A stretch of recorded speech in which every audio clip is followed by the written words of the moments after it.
They told me I had to pay $14 an hour just to stand on my own land, a piece of property I legally owned, and that was not even part of their HOA. I laughed, until they showed up with fake fines, fake security, and very real threats.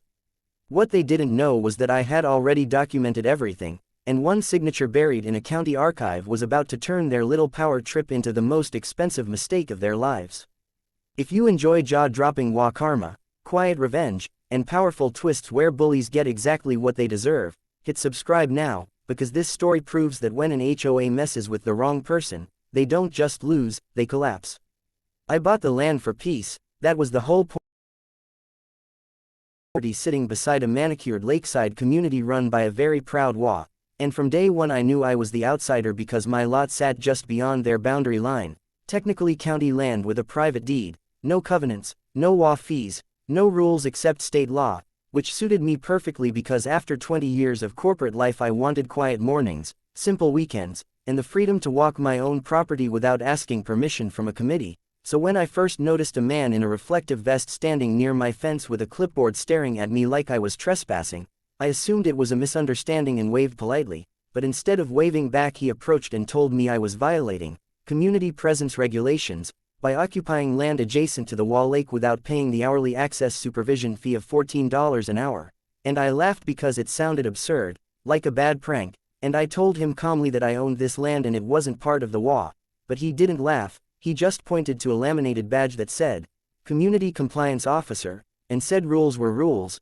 and that was my first clue that this was going to be a problem, because people who hide behind laminated badges rarely care about facts, only authority, and over the next 2 weeks the situation escalated in ways I never imagined, starting with warning slips nailed to my trees claiming I owed back fees for unauthorized presence, then invoices mailed to my home demanding hundreds of dollars for time I had supposedly spent on HOA-adjacent property without supervision, and finally a letter threatening liens, all signed by the HOA president, a woman named Carol who styled herself as the guardian of property values and whose signature was so aggressive it nearly tore through the paper. So I drove to the HOA office to resolve it face to face and calmly explained that I wasn't a member, that my deed predated their development, and that their rules didn't apply to me, but Carol smiled the kind of smile that doesn't reach the eyes and told me that while my land might not technically be in the HOA, it impacted the aesthetic experience of their members, and therefore I was required to comply with their oversight policies, including the hourly presence fee, and when I said that made no legal sense, she leaned back and said,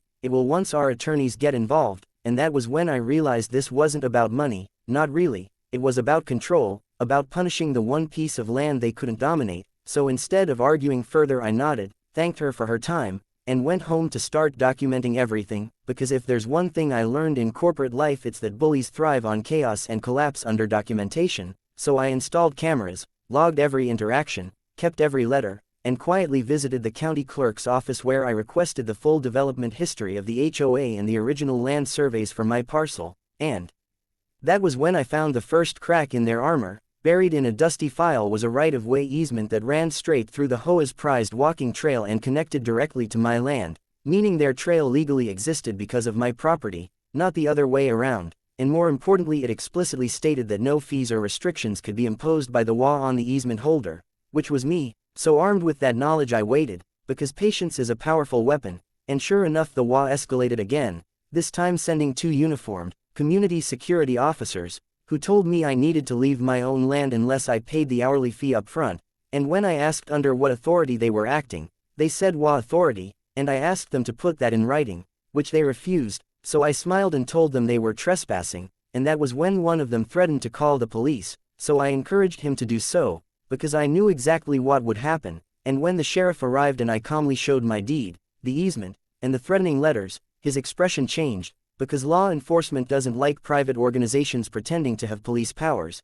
and he warned the security officers that they were dangerously close to impersonation and told them to leave, but instead of backing off the HOA doubled down, sending me a certified letter claiming I now owed over $6,000 in hourly fees plus penalties, and that if I didn't pay within 30 days they would pursue legal action. So I let the deadline pass, because by then I had already hired a quiet, very experienced property attorney who loved cases like this, the kind where arrogance blinds people to reality, and we filed first, not against the HOA as a whole but against individual board members personally, alleging harassment, attempted extortion, slander of title, and interference with property rights, and that's when panic set in, because it's one thing to bully an outsider with wall letterhead and quite another to be personally named in a lawsuit, and suddenly the tone of their emails changed from threatening to conciliatory, offering to resolve misunderstandings and reset the relationship, but it was too late, because during discovery we uncovered internal emails where board members explicitly discussed forcing me to sell by making my life difficult,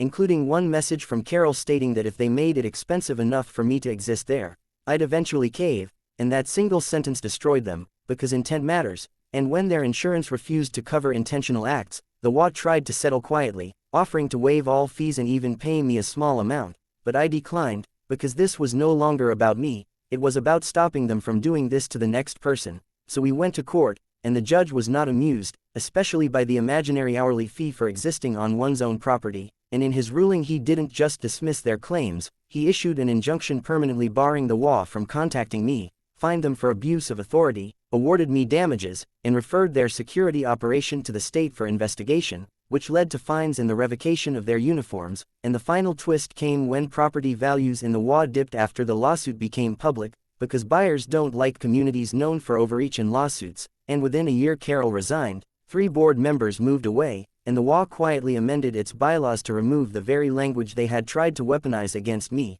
and as for me, I still walk my land every morning without paying a cent, listening to the birds, watching the lake shimmer just beyond the trees, knowing that sometimes the best revenge isn't loud or dramatic, it's simply standing your ground, letting bullies reveal themselves, and watching their own rules collapse under the weight of the truth.